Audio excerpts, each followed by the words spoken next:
March 17, 1943. Saint-Nazaire, occupied France. The U-boat pen stretches before Thomas Renault like a concrete cathedral dedicated to Germany's undersea war. 7 massive berths, each capable of housing a Type 7C submarine, extend into the artificial harbor. Above them, a reinforced concrete roof 4 meters thick, designed to withstand direct hits from 1,000-pound bombs. The structure is a fortress, impregnable from above, vulnerable only from within. Thomas crouches in the maintenance tunnel beneath pen number 4, listening to the rhythmic thunder of centrifugal pumps moving seawater through the ballast exchange system. Each pen requires constant water circulation. Submarines enter the pens submerged, surface inside the protected space, then dock for maintenance and resupply. The process demands precisely controlled water levels. Too high, and submarines can't surface properly. Too low, and they risk grounding on the concrete basin floor. The pump systems are critical infrastructure, operating continuously, maintained obsessively by German engineering staff. Thomas is supposed to be one of those maintenance staff. A French millwright, 41 years old, conscripted by the occupation authorities to maintain machinery he helped install in 1941 before France fell. His job is to ensure the pumps run smoothly, to replace worn bearings, to monitor vibration levels, to keep the German submarine fleet operational. Tonight, Thomas is going to do something different. He's going to make the pumps fail so subtly, so progressively, that by morning every pump in the facility will be seized solid, and the U-boat pens will be unusable for weeks. The technique he's planning requires no explosives, no obvious sabotage, nothing that will get him shot immediately. Just paper. Ordinary paper gaskets, cut slightly wrong, installed in places where they'll slowly disintegrate under pressure and temperature, releasing microscopic cellulose fibers into the pump mechanisms. The fibers will circulate through the bearings, mixing with lubricating oil, creating an abrasive slurry that will grind precision-machined surfaces to scrap metal. It will take approximately 6 hours. By morning shift, when German engineers arrive to check the systems, they'll find pumps that won't turn, bearings welded solid by heat and friction, damage so extensive that repairs will require completely new pump assemblies. Equipment that will take 3 to 4 weeks to source and install. 3 to 4 weeks when U-boats can't use Saint-Nazaire's facilities. 3 to 4 weeks when submarines returning from Atlantic patrols must travel to other bases, burning fuel, exposing themselves to Allied hunters. 3 to 4 weeks that might translate to merchant ships reaching England safely, to convoys getting through, to the Battle of the Atlantic, shifting incrementally toward the Allies. Thomas reaches into his tool bag and pulls out a stack of gaskets he cut this afternoon in the machine shop. They look perfect, indistinguishable from standard gaskets, except for one critical difference. They're cut from low-grade paper stock, material that breaks down rapidly when exposed to hot oil and pressure. Standard gaskets use compressed asbestos fiber, material that remains stable under extreme conditions. Thomas's gaskets will last approximately 4 hours before catastrophic failure. Long enough that he'll be home when the damage manifests. Long enough to provide complete deniability. He selected his targets carefully. 8 pumps across 3 pens, each pump handling 12,000 liters per minute. Each one equipped with sleeve bearings that depend on clean oil for lubrication. Replace the bearing cap gaskets with degradable paper. Wait for the paper to disintegrate. Wait for the contamination to circulate through the oil system. Wait for the bearings to fail. Simple, elegant, irreversible. Thomas begins with pump 7 in pen 4. He shuts off the oil circulation, a routine maintenance procedure that won't raise alarms. German guards patrol the facility constantly, but they don't understand machinery. They see a French worker performing standard maintenance, they move on. He removes the bearing cap, a cylindrical housing that covers the rotating shaft where it enters the pump body.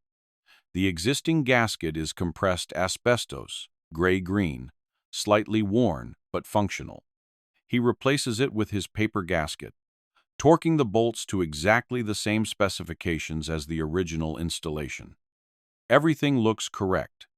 The paper is the same thickness, the same color. Only laboratory analysis would reveal the substitution. He restores oil circulation and moves to the next pump. The work takes 12 minutes per installation. By 0200 hours, he's modified 8 pumps. By 0215, he's filed his maintenance log, noting routine inspections and gasket replacements on multiple pumps. Standard procedure. Nothing suspicious. He walks past German sentries, shows his identification, exits the facility. The guards barely look at him.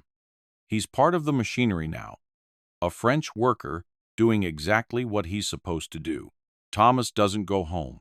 He walks through the darkened streets of Saint-Nazaire to a cafe basement 3 blocks from the waterfront, where Jean Moreau, a former French naval engineer, waits with a bottle of wine and a map of the U-boat pens. Jean is technical coordinator for the local resistance network, a small cell that specializes in industrial sabotage. They don't blow things up. They don't assassinate German officers. They make machines fail at exactly the wrong moment. "It's done," Thomas says quietly, accepting a glass of wine. 8 pumps. Paper gaskets on all bearing caps. Failure in approximately 6 hours. Jean studies the map, marking the modified pumps with small pencil dots. 6 hours puts failure at 0800. Morning shift. Maximum confusion. "The Germans will investigate," Thomas says. "They always do. What will they find? Failed bearings. Contaminated oil. They'll assume maintenance failure, poor quality replacement parts, maybe sabotage by someone who wanted to damage one pump but accidentally damaged several. They won't connect it to gasket substitution because the gaskets will be completely disintegrated by then. No evidence. How long until they're operational again? Complete pump replacement. 3 weeks minimum, possibly 4. The Germans don't keep many spare pump assemblies this size. They'll need to source them from Germany, transport them through Allied bombing campaigns, install them, test the entire system. A month, realistically. 30. Jean nods slowly. A month, when U-boats can't use Saint-Nazaire. Worth the risk? Thomas thinks about that question. The risk is death if caught. The Gestapo doesn't bother with trials for industrial sabotage. They shoot saboteurs in the rail yard as public examples. Thomas has watched 3 executions in the past year. Men he knew, men who worked beside him, men who made mistakes and got caught. The Germans are efficient about killing. But Thomas thinks about other numbers too. The U-boat pens at Saint-Nazaire service approximately 20 submarines. Each submarine sinks an average of 4 merchant ships per patrol. If 20 submarines can't operate from Saint-Nazaire for a month, if they must travel to other bases, if that delays their patrols by even a week, that's 20 fewer submarines hunting convoys, 80 fewer merchant ships potentially sunk, thousands of tons of supplies reaching England, hundreds of sailors surviving who might otherwise drown in the North Atlantic. One man with paper gaskets and knowledge of bearing failures versus thousands of lives. The mathematics are compelling. Worth the risk, Thomas says. Understanding Thomas Renault's sabotage requires understanding centrifugal pumps, specifically the massive installations that maintain water levels in submarine pens. These are not small devices. Each pump assembly stands 3 meters tall, weighs approximately 8 tons, and contains precision-machined components that must operate continuously under extreme conditions. The pumps move 12,000 liters of seawater per minute.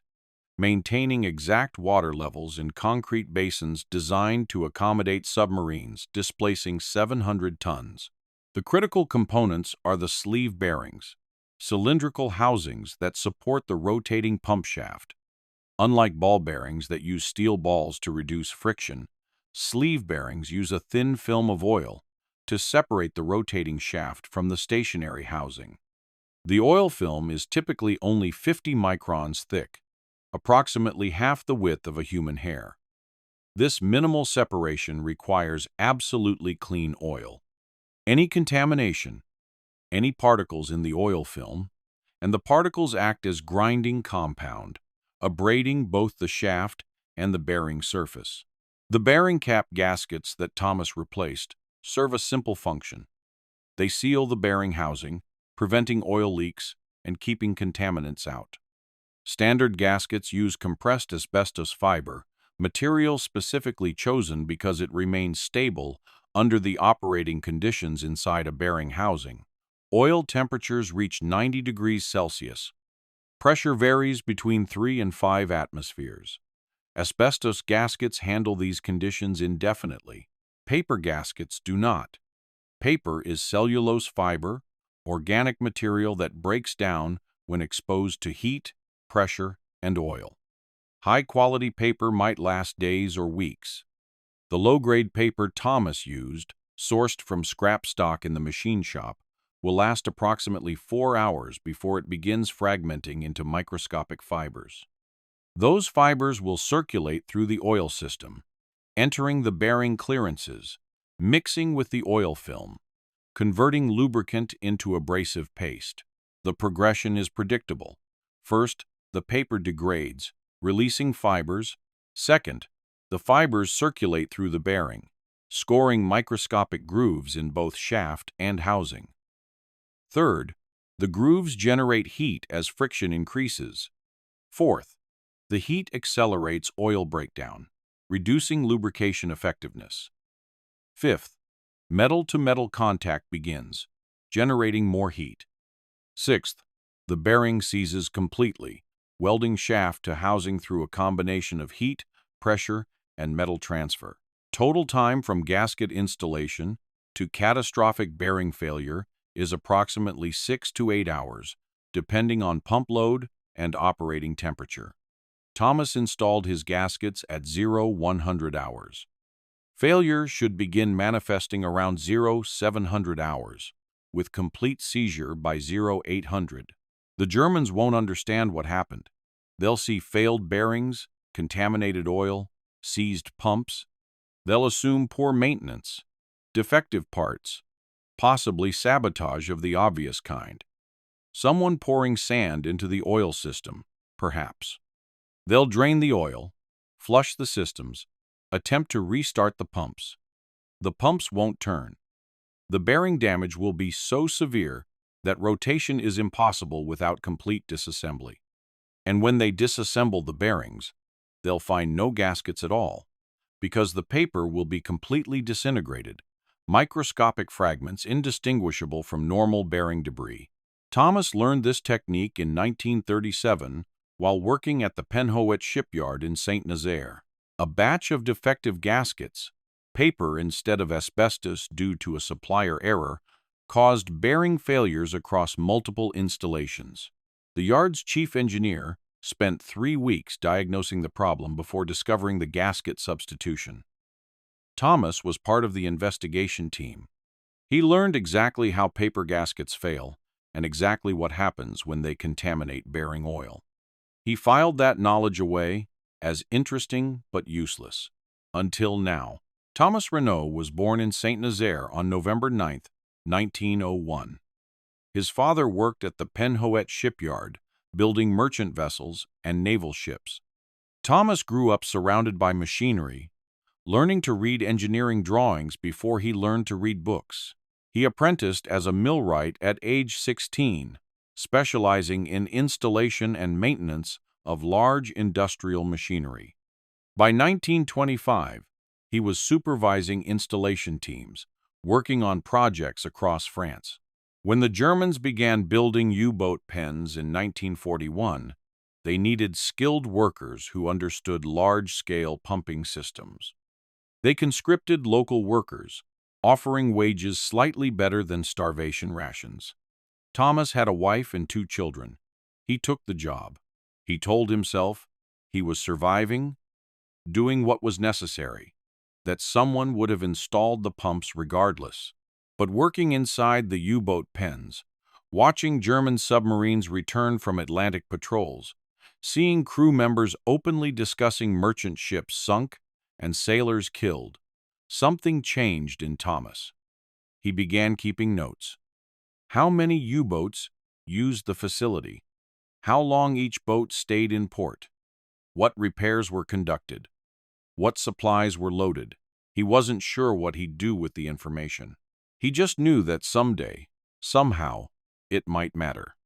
In January 1943, a British commando raid, Operation Chariot, attempted to destroy the pens by ramming an explosive-laden destroyer into the facility's dry dock.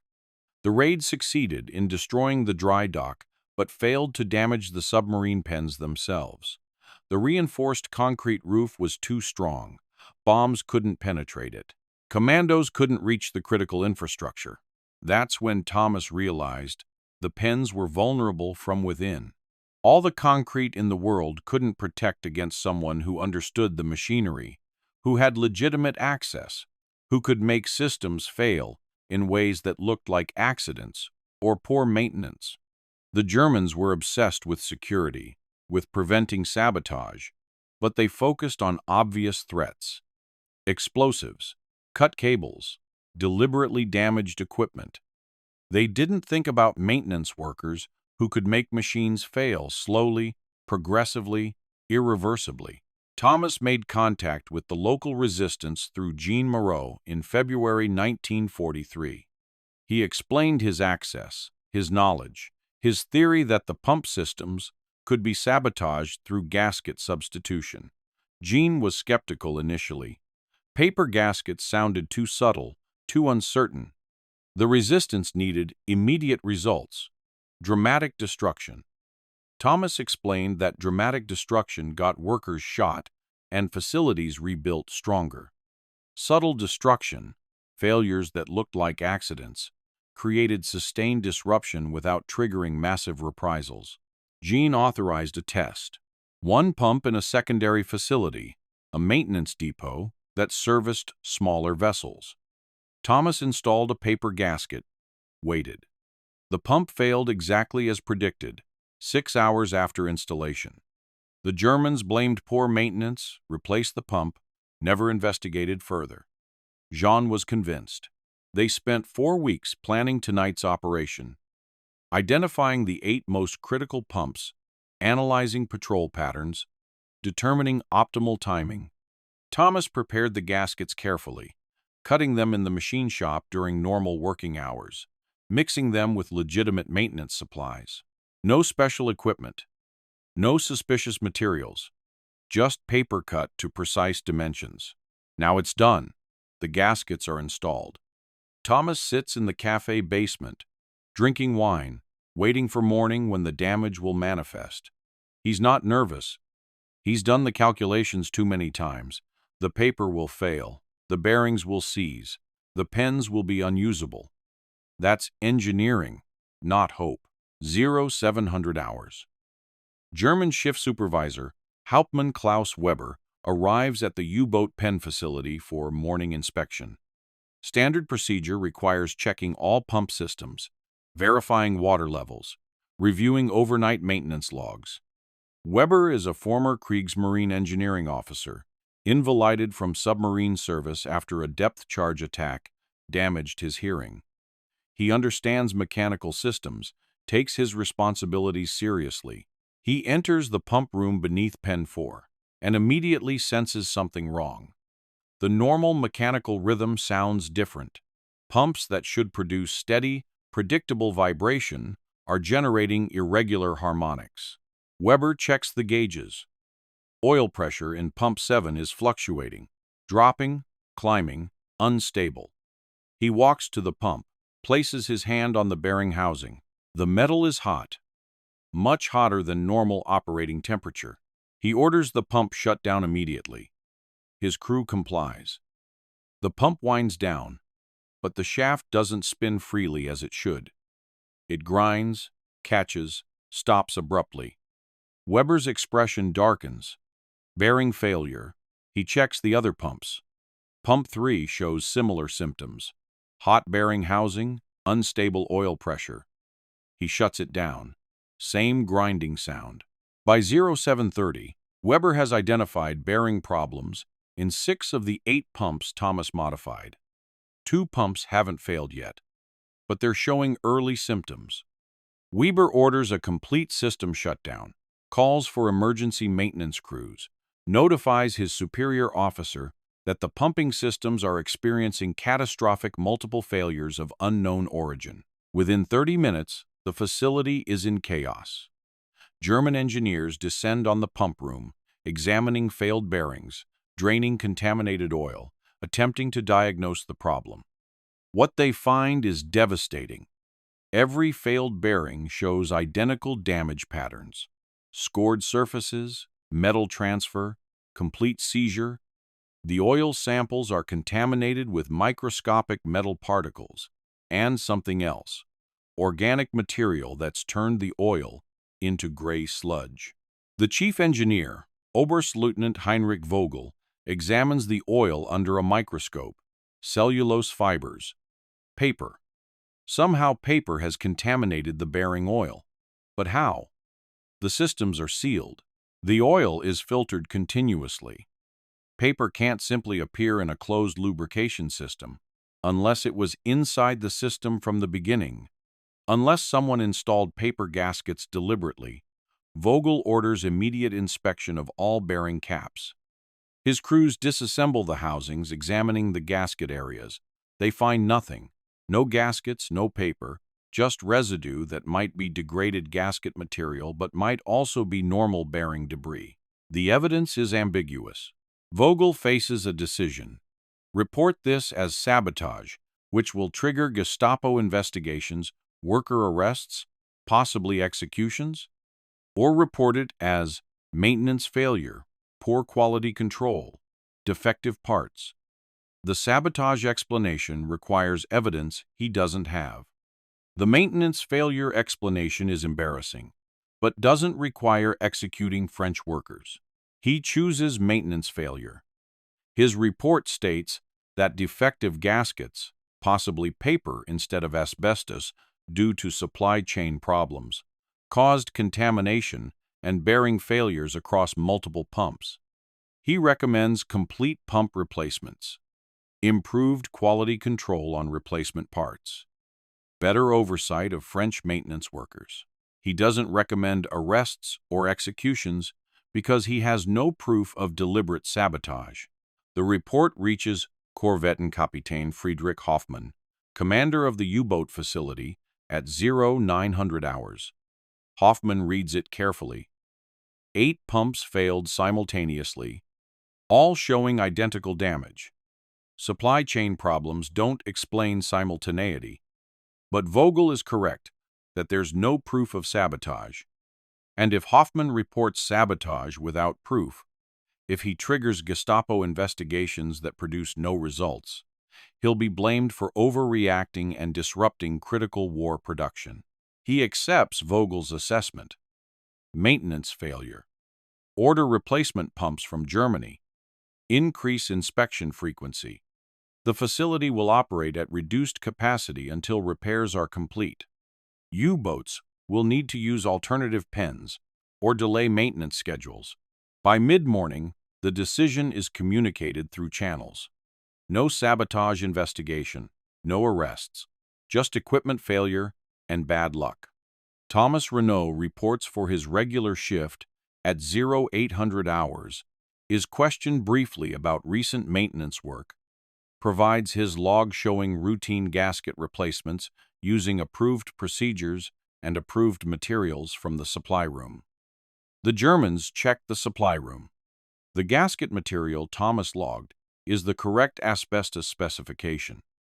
The fact that he cut his own gaskets from different material never surfaces because no one questions whether a maintenance log might be falsified. Thomas is cleared. He returns to work, performing routine maintenance on undamaged systems, acting exactly like every other French worker, concerned about the pump failures, cooperative with investigations, completely innocent. Inside, he's calculating. 8 pumps destroyed. 3 to 4 weeks for replacement. 20 U-boats affected. Patrol schedules disrupted. Maintenance delayed. Supply chains stressed. Allied convoys safer. 1 man. Paper gaskets. Knowledge of bearing failures. Strategic impact that no bombing raid could achieve. Jean Moreau receives word through the resistance network that evening. Pump systems at Saint-Nazaire U-boat pens have failed. Germans report maintenance problems. No sabotage. Facility operating at 30% capacity. Expected repair time 3 to 4 weeks. The operation is a complete success. Jean meets Thomas at the cafe basement again. They don't celebrate. Celebration is dangerous. But they drink wine, study maps, discuss future operations. Thomas has other ideas. Other systems vulnerable to subtle sabotage. Hydraulic systems in the dry dock cranes. Cooling systems for torpedo maintenance. Electrical generation equipment. All of it can be made to fail. Slowly, progressively, in ways that look like accidents. The resistance initially wanted explosions, immediate dramatic results. Thomas is teaching them that slow, invisible sabotage is more effective. Explosions trigger massive security responses, worker roundups, executions. The Germans become paranoid, tighten security everywhere, making further operations impossible. But maintenance failures? The Germans accept those. Equipment wears out. Parts fail. Supply chains deliver defective materials. These things happen, especially in wartime.